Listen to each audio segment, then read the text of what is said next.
Hey there, everyone. Hi. Welcome to another amazing mathematics class as usual. Of course, I am Miss Anne Opara. This is math class, and today we're going to be learning about the Pythagoras Theorem. So, let's dive right in. Now, Pythagoras Theorem is a really simple and interesting topic. Pythagoras theorem has to do with right angle triangle.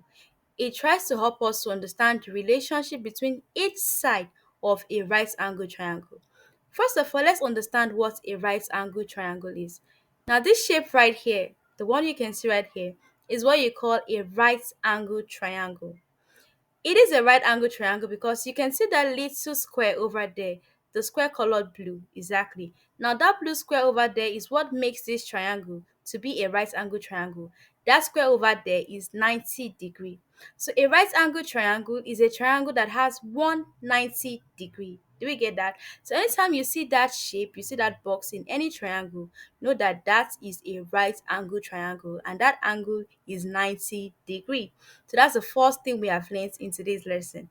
Now, I said Pythagoras theorem helps us to understand the relationship between each side of a right angle triangle.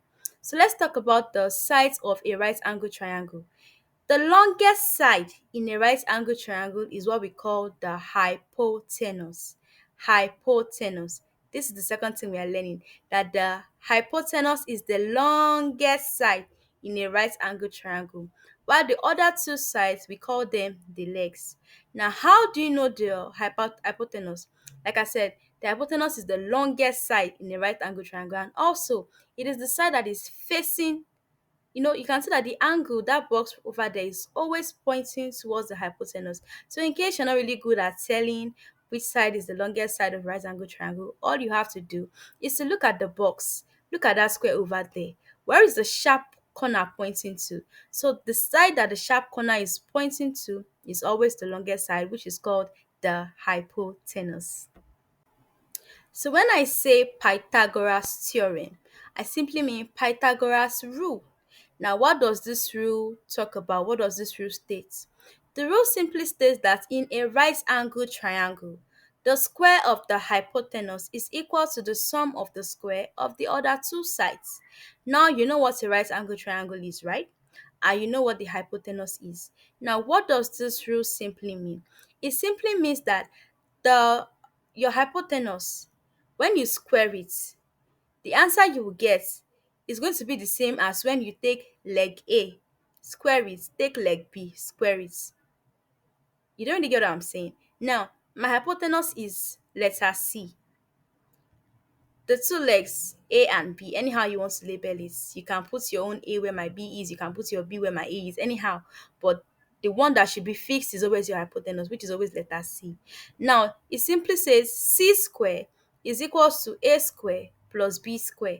C square is equals to A square plus B square. Again, what that means is that when you take letter C, okay, square it. No, square means you double that letter. For example, if my C is 6 and I say square 6, that becomes 6 times 6. Or my C is 5, square 5 becomes 5 times 5. So when I square 5, I get 25, right? For me to get the same 25 from A and B, I also have to square A and square B. And when I square them, the answer I get from squaring them, I have to add it together, and it's going to be equal to that 25. Let's look at some examples for you to better understand what I'm trying to say. Example 1. Now, this is my right angle triangle over here. And I'm giving the first leg, leg A. And leg A measures 3 centimeter. I'm giving the second leg, leg B. And leg B measures 4 centimeter. But my hypotenuse, which is my longest side, I don't know what it measures. And I have to find out what it is. So what do? I apply my formula, or I follow the rule which says what? C square, which is my hypotenuse, is equals to A square plus B square. C square is equals to A square plus B square. So let's go. My C square is unknown, so C square still remains C square. Now my A is 3. What do I do with that 3? I square 3. So it becomes 3 square. My B is 4. I square 4. Do we get that? So I follow my rule. First of all, put the formula, which is C square is equals to A square plus B square. Now begin to insert the numbers you were given. Put it into your formula. So C square is equals to 3 square plus 4 square. Now we keep following on. 6 square is equals to 3 square means 3 times 3, 9, plus 4 square means 4 times 4, 16. Now all I have to do is to do what? Add. You can see what the rule says, square. When you get your answer after squaring, add it together. So now let's add. 9 plus 16 is equals to 25. Now we don't just stop there. For me to get what C is, I have to find the square root of 25. So take off the square from C, put it on 25, it becomes a square root. So the square root of 25 is simply 5. And if we want to confirm our answer, let's see. We said take A, that is 3, square it, that becomes 9. Take B, which is 4, square it becomes 16. Now 16 plus 9 gives me 25. So let's see. My C now is 5. All I have to do is to simply square my C. My C is 5, so 5 squared becomes 5 times 5, 25. So you can see that the rule is very, very simple to follow. Let's look at another example. So let's look at the second example. We were given leg A, which is 5 centimeter. We're not giving leg B. We have to find out what the second leg is. And we're also giving the hypotenuse, which is our longest side, and it measures 13 centimeter. So let's find out what the second leg measures. How do we do this? Follow our formula, which says what? C square is equals to A square plus B square. C square is equals to A square plus B square. After writing our formula, we begin to insert the numbers we were given. Now we're given C, that C is 13, so 13 square. We were given A, that A is 5, so 5 square. We're not given B, so B still remains B square. Now 13 square simply means 13 times 13. 13 times 13 gives us 169. Is equals to 5 square means 5 times 5.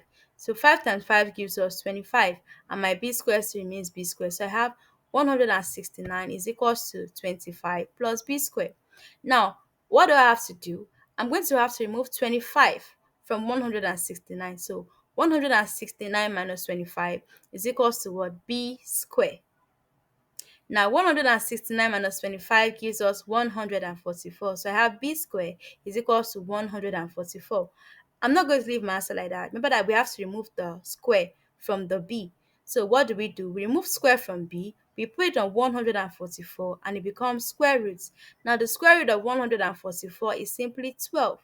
So B, the second leg, measures what? 12 centimeter.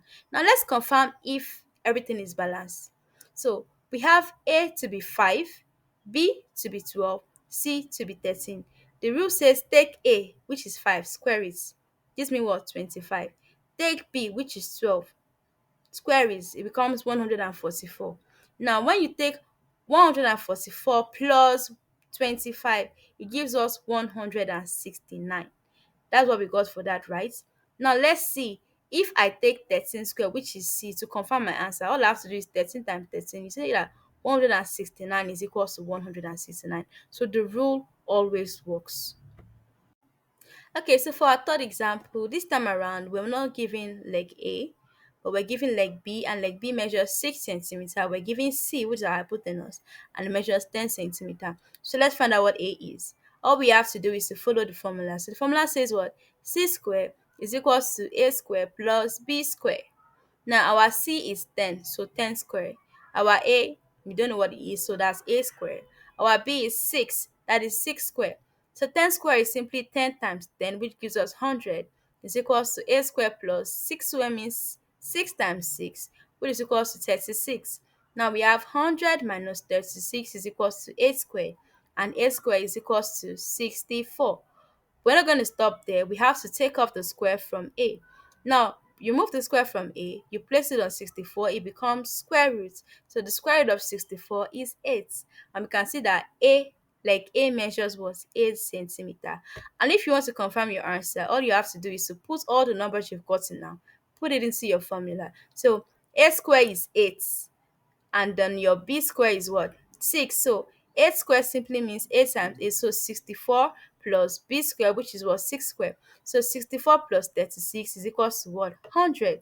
And that's 100 is equals to 6 square is 10. So 10 times 10 is 100. So you can say that everything is balanced. 100 is equals to 100. So simple as A, B, C. So now with everything we have learned so far, we can see that Pythagoras theorem is very, very simple. We've learned so far that it has to do with what? right angle triangle. And we've learned about the sides in a right angle triangle, that the longest side is called your hypotenuse and is always represented by letter C. And it goes by the formula C square is equals to A square plus B square, where A and B are the two legs of your what? Right angle triangle. So we looked at some examples of finding the hypotenuse and finding either legs of the right angle triangle. With everything we have learned, practice time. So check out these questions right here. Do you think you can solve them? I believe you can solve them. So get your answers and get back to me in the comment section. And with that, we've come to the end of today's class about Pythagoras Theorem. So see you in the next class. Bye.